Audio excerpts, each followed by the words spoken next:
To make cabbage juice, boil 1 3/4 cup, 435 milliliters of water for about 30 minutes to help get rid of chlorine and other additives. You can skip this step if you're using distilled or filtered water.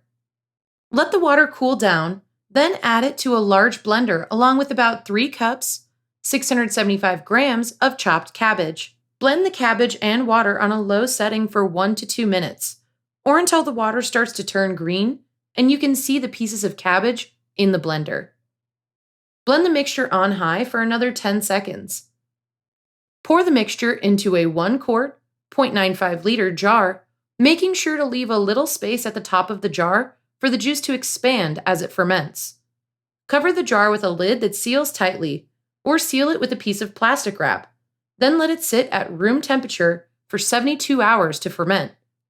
Try to maintain a temperature of between 68 and 78 degrees Fahrenheit, 20 to 25.6 degrees Celsius, in the area where you're keeping the cabbage juice.